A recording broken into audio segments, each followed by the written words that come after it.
So hello mga katoto, for today's video po ay i-update ko kayo kung gaano na kalalaki yung mga tinanim ni Katoto. Pero bago yon, gusto kong malaman ninyo na si Katoto ay nasugat ang kanyang kamay. Yan. Lagi ko kasing sinasabi sa kanya mga katoto, kailangan niyang humingi din ng tulong. Minsan kasi, si Katoto, gusto niya, siya na lang yung tumutulong. Ayaw niya na hanggat maaari, hanggat kaya niya, ayaw niyang humingi ng tulong sa iba. Pero, syempre, ang sabi ko sa kanya, hindi pwedeng ganon.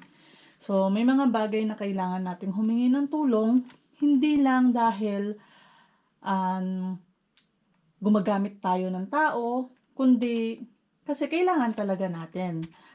Sa mundong ito, sa buhay natin ngayon, hindi pwede na kailangan sasarilinin mo.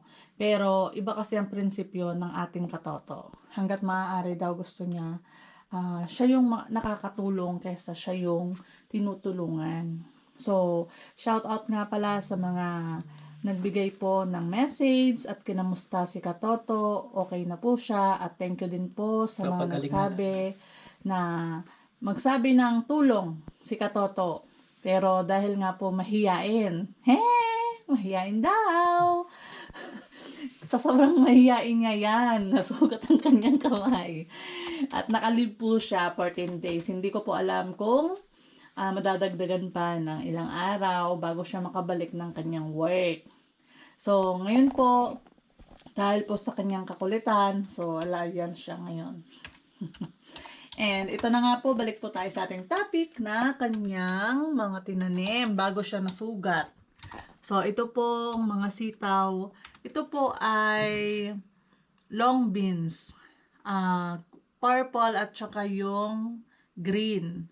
So, ito na po sila ngayon. Tinanim niya po ito noong, huwag niyo pong isali yung Christmas light ko. Charot. Yan po is tinanim niya noong April 23 at ngayon po ay May 11. So, you can say 18 days. So, yan na po siya ngayon. Malaki na siya. So, at atin naman pong titignan yung isa pa. Yung kanyang tinanim po nung April 3. Yung kanyang mga talong. Yan po yung kanyang talong. April 3 po siya tinanim at yan na po ngayon. So, hindi ko alam bakit mas malalaki yung April 23 niya kaysa yung April 3 niya. Ganun po ba talaga? Mas mabilis po ba talaga lumaki or humaba or tumubo yung mga sitaw kaysa sa mga talong? Comment down below naman po. And ito rin po ay yung mga ampalaya niya. Bitter. Tama na pong gulay lang ang may bitter. Wag na po sa tao. Charot. So itong ampalaya po niya ay tinanim niya noong April 23 kasabayan po ng sitaw. So ito na po sila ngayon. Mabagal silang lumaki, no? Mas mabilis yata talaga yung sitaw. So, ngayon po, titignan naman po natin yung sa may okra.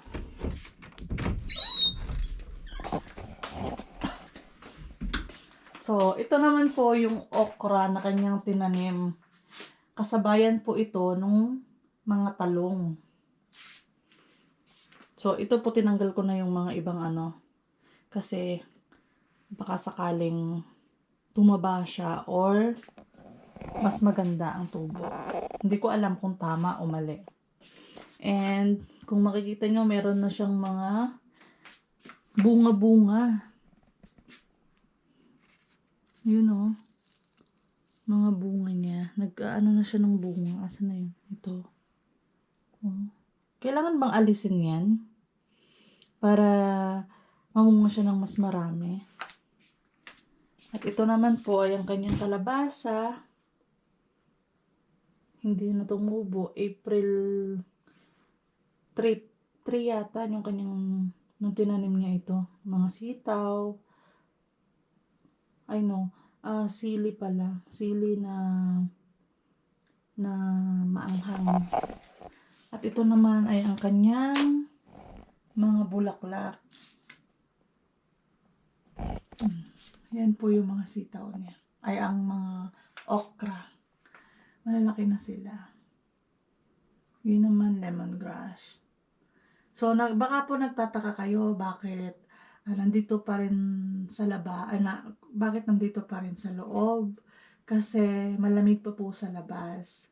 Kung naaalala nyo po nung nakaraan, yung last year, yung kanyang mga pananim po na nilabas niya is talagang hinangin ng sobra at talagang na-wash out sila. That time talaga pong bumili siya ng mga tumubo ng ganito. Ang bili niya po is yung iba $3. $3 po isang ganito. Isang ganito. Pero maliit pa.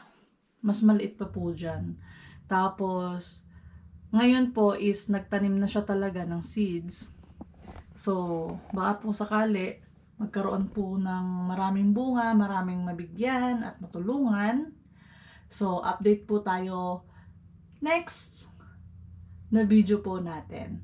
So, yung pagtatanim po natin sa mga yan ay i-update po namin kayo hanggang sa mamunga, hanggang sa mag-harvest. So, yan po muna ang ating update for today sa kanyang mga pananim. So, ang saya-saya naman sa pakiramdam kasi nakikita mo yung asawa mo na nagtatanim. So, mahilig siya sa mga pananim. Hindi kagaya ko, charot. Ako kasi, mahilig lang ako. Pag nakatubo na din, ako na yung magtatanim, ako na yung mag-aayos. Ganun. So, malamig pa po kasi sa labas. So, mahirap pang ilabas sila kasi baka ma-frozen pa. Kasi umaabot pa ng hanggang +7 and +2. Minsan, nung last week, nag-2. So, hindi pa namin sila nilalabas. Pero baka po next week, mailabas na natin.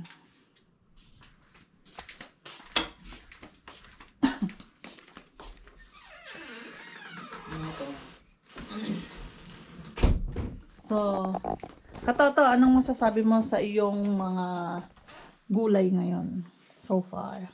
So far, mga gulay ko tumutubo ng maayos. Sana pag tinanim ko doon hindi mamamatay. Kasi di katulad nung last year, nung pagtanim ko, tapos kinagabihan, freezing rain. So namatay sila. So ang natira lang yung kalabasa. At saka yung mga ilain lang mga gulay. Pero yung talong, walang natira. Okra, tumubo man siya pero namunga, winter na. Tsaka yung talong, mayroon palang isang talong, tumubo, nabuhay siya, pero winter na nung namunga.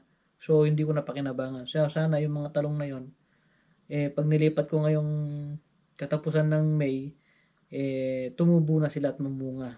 Pati itong mga sitaw at ampalaya, pati yung okra doon. Yes, para mabigyan natin yung mga... Para may share din natin yung mga blessing, mga bunga ng mga yan, di ba? So, yun po mga katoto. At ano naman ang maya advice mo sa sarili mo ngayon at na yung sugat ng kamay mo is talagang napakalaki at hindi mo mawari kung kailan gagaling. Pagpatuloy lang yung magandang gagawin. Hihingi ka naman ng tulong. Depende din. Kung kaya ko naman, bakit di ko gawin? Pero pag di kaya, talagang hihingi na tulong.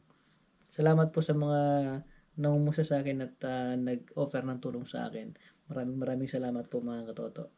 Yes. And thank you din po sa lahat po ng mga nananatiling subscriber ng RPTV, mga solid supporters po niya.